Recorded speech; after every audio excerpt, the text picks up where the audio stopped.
In this lecture, we are going to study about preemptive and non-preemptive scheduling. So preemptive and non-preemptive scheduling are two different ways in which scheduling can take place. Now remember that preemptive and non-preemptive scheduling are not CPU scheduling algorithms, but they are two ways in which CPU scheduling takes place. So in this lecture, we will try to understand what this means and we will try to get a good idea about preemptive and non-preemptive scheduling. But before we move ahead into this topic, there are two other important terms that we need to first know about. So let us see what they are. So the first one is CPU scheduler.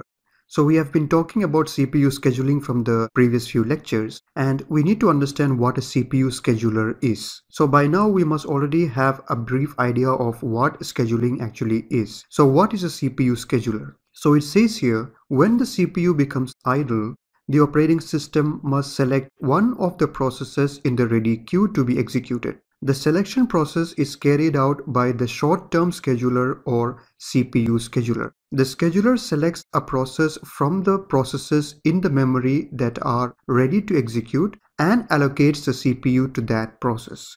So from the name itself, we can understand that CPU scheduler is the one who is going to select the process that will get the CPU for its execution. So we know that scheduling means assigning the CPU to different processes for their execution. So there may be many processes that are ready to be executed and are waiting to just get the CPU.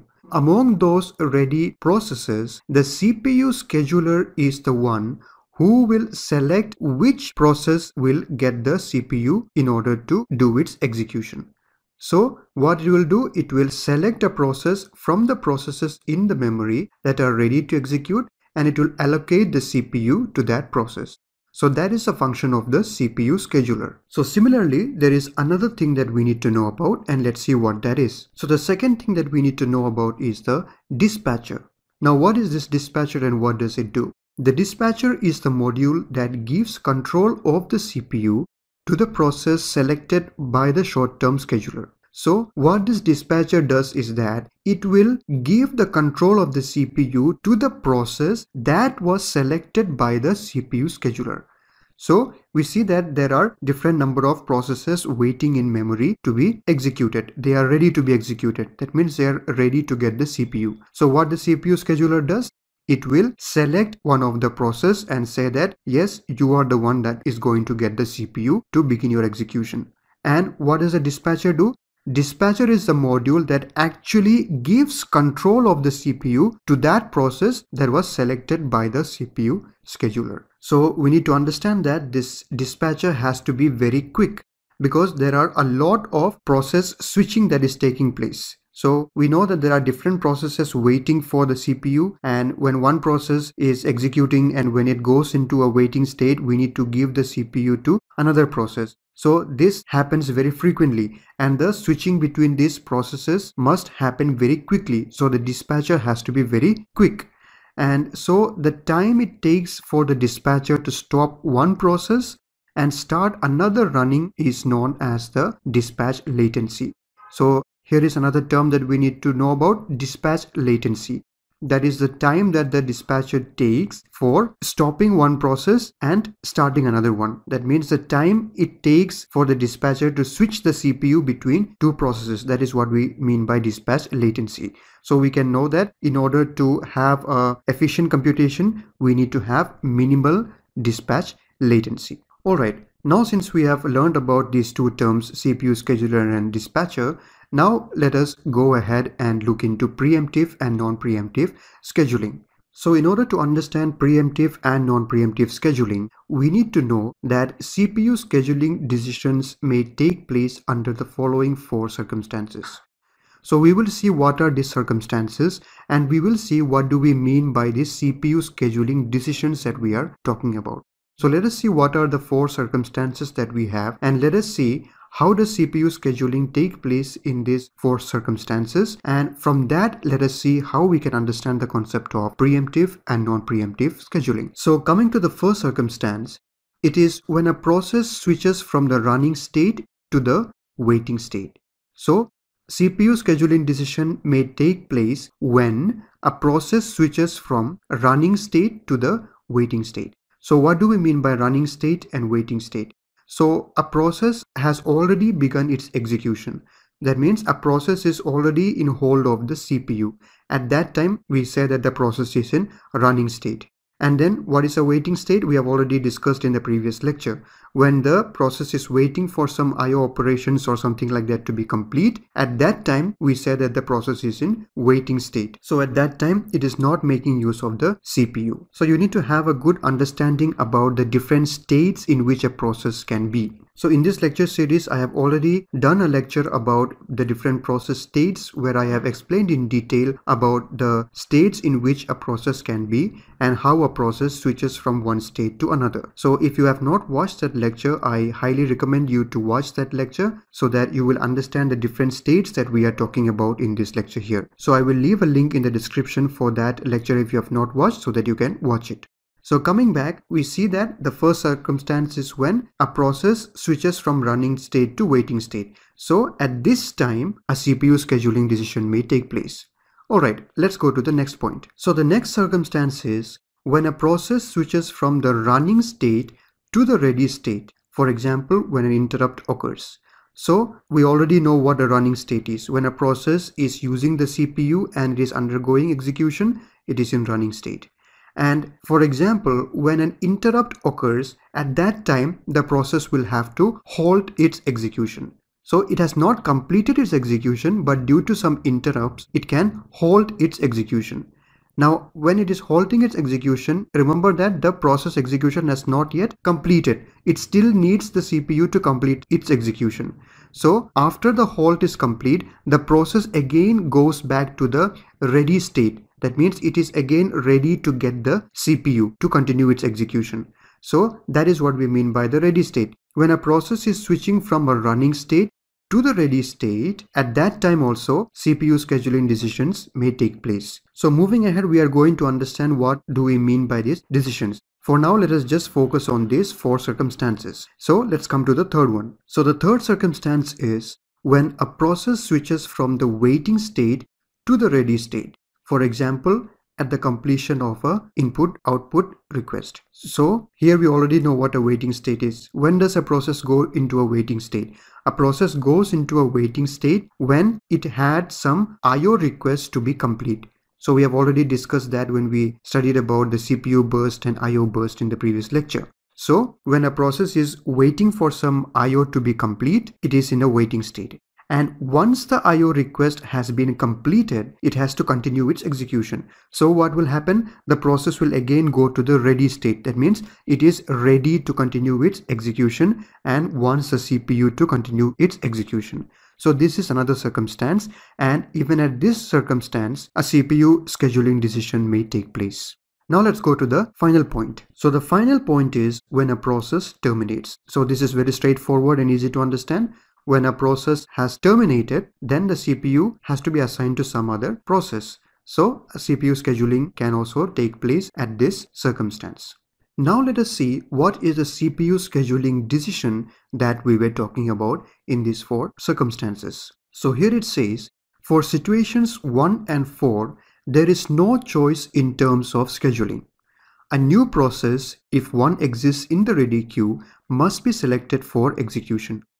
However, there is a choice for situations 2 and 3. So let us try to understand what this means. It says that for situations 1 and 4, there is no choice in terms of scheduling. And why is that? Let us see. Let us closely observe situations 1 and 4. So in situation number 1, the process is going from a running state to a waiting state. That means it was running and then it came to the waiting state where it is waiting for some IO operations or something like that. So in the previous lectures, when we started studying about scheduling itself, we said that why we are having this scheduling is when a process is waiting for some IO request or something like that to be complete, we don't want the CPU to remain idle. We want the CPU to be utilized by some other process at that time so that we can maximize our CPU utilization. So that is why when a process is in waiting state, we have to make sure that another process gets the CPU and can utilize the CPU. So in this point number 1, when a process switches from running state to the waiting state, we have to assign the CPU to some other process for sure. So we have no choice here. We have to assign the CPU to some other process because the current process is waiting. Alright, so we see that in point number 1, there is no choice. And in point number 4 also, it is very easy to understand that there is no choice because when a process terminates, then the CPU is freed by that process and then the CPU has to be assigned to some other process. So this is very easy to understand. So in point number 4 also there is no choice. So in situation 1 and 4 there are no choices in terms of scheduling. So what should we do? A new process, if one exists in the ready queue, must be selected for execution. So in the ready queue, if there are processes available, we have to select one and they must be given for execution. But however, there is a choice for situations 2 and 3. So it says that there are choices for situations 2 and 3. So let us closely observe situations 2 and 3 and try to understand what is the choice that it is talking about. Let's see situation number 2. When a process switches from the running state to the ready state, for example, when an interrupt occurs. So if you closely observe at this point, we see that the process did not go to a waiting state, nor has it completed its execution. That means it is not in a waiting state and also it has not yet terminated. So when does this happen? This usually happens when an interrupt occurs. So a process was running and it was in hold of the CPU, and then while it was running, some interrupt occurred and due to that it had to halt its execution. So it did not go into a waiting state because it is not waiting for any IO operations for itself. But what will happen? It will hold its execution and go to the ready state because it says that whenever the CPU is available, I am ready to execute. So it goes from the running state to the ready state. Now here what is the choice that we have? So here the choice that we have is that once a process goes from a running state to the ready state, then we see that at this moment that process has lost control over the CPU. So in the next phase, who should get the CPU? Whether this same process that was executing will be given the CPU or some other process will be given the CPU. So this is the choice that we are talking about. Here, even though the process has not completed its execution, since it went to the ready state due to some interrupt, the moment the CPU is available again, will the CPU be given to this same process or will it be given to some other process? So that is the choice that we have in this situation number 2. Now let's look at situation number 3. So here it says, when a process switches from the waiting state to the ready state, for example, at the completion of an IO. So here what happens, the process was in waiting state. That means it was already running and it had some IO operations to complete. So it went to the waiting state. Now, when the IO operation has finally completed, then the process comes back from the waiting state to the ready state. That means now it is ready to be executed. So even at this time, we have a choice that we can make because the CPU now is available and whether to give the CPU to this process that we were talking about or should we give the CPU to some other process. So this is also a choice that we can have in this situation number 3. So with that, I hope you understood the choices that we can make in terms of CPU scheduling decisions according to the circumstances that we have. Now, since we have understood all this, we are in a position to define and understand the meaning of preemptive and non-preemptive scheduling. So, when scheduling takes place only under circumstance 1 and 4, we say that the scheduling scheme is non-preemptive or cooperative. Otherwise, it is preemptive. So let us try to break this sentence down and try to understand what it means. So when scheduling takes place only under circumstance 1 and 4, it is said to be a non-preemptive or cooperative scheduling. And why is that? That is because the CPU is assigned to some other process only when a process has either terminated or it has gone to a waiting state.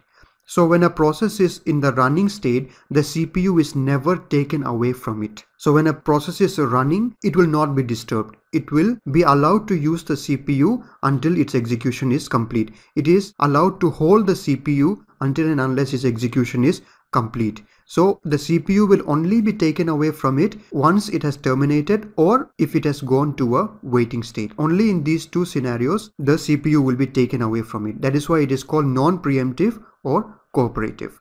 But in situations 2 and 3, we say that it is preemptive. And why is that? That is because we see that here the processes were still running and were ready to be executed, but instead of giving the CPU to that same process, the CPU can also be given to some other process. So we see that the CPU can be taken away from a process even while it is running. So here we see that it was in a running state in number 2. It was not in a waiting state, nor has it completed, but it was in a running state and it went to the ready state. And why? It was because of some interrupt. So the process was still running and then it went to the ready state. And at this point, the CPU could be given to some other process. So we call it a preemptive scheduling, because before it has completed, the CPU is taken away from it. And even in point number 3, we see that it was in a waiting state and then it went to the ready state. That means it was ready to be executed. And keep in mind that this was already a running process which came to a waiting state, then to the ready state. Here also, we can give the CPU to some other process instead of giving it to this same process. So we see that the CPU is taken away from it before its execution was completed. So here also, it is a preemptive scheduling. So we see that in preemptive scheduling, the basic idea is that the CPU can be taken away from a process even before it has completed its execution or even before it is going into a waiting state. So that is what we mean by preemptive scheduling. And in non-preemptive scheduling, the CPU will never be taken away from a process until and unless it has either completed its execution or it has gone to a waiting state. So that is what we mean by non-preemptive or cooperative scheduling. So if we compare these two types of scheduling, we will need these two types of scheduling for different scenarios. We cannot say one is better than the other. We may need both of them according to the different scenarios that we have. And different operating systems follow different kind of scheduling. It may be preemptive or non-preemptive. We may think that non-preemptive is a good way because a process will not be disturbed until and unless it is complete or until and unless it goes to a waiting state. But there may be scenarios where when a process is being executed, there is a very high priority process that has to be executed. So at that time, we may need to stop the execution of the current one and give the CPU to that process of higher priority. So at that time, preemptive scheduling will be required. But also preemptive scheduling, it comes with a cost. Now, why do I say that? That is because there are different scenarios, and one example that I will give is about shared memory. So let's say that there is a shared region of memory into which different process has access and different processes can write or read from that shared region of memory. So let's say that we are following this preemptive scheduling and one process was writing something into that shared region of memory. So another process came and then the first process had to be preempted. That means the first process was halted and then the CPU was given to the second process. Now the second process, when it reads from that memory into which the first process was just writing and did not complete what it was writing, so that second process is going to read some inconsistent data because the first process that was doing the writing job did not complete what it was doing. So those are some of the problems that we can face. But as I said, we cannot say that one is better than the other. We may need both of these types of scheduling depending upon the situations that we have. So with that, I hope the concept of preemptive and non-preemptive schedulings were clear to you. So these two concepts are very important when we study about CPU scheduling algorithms or any other topic related to scheduling. So I hope this was clear and helpful to you. Thank you for watching and see you in the next one.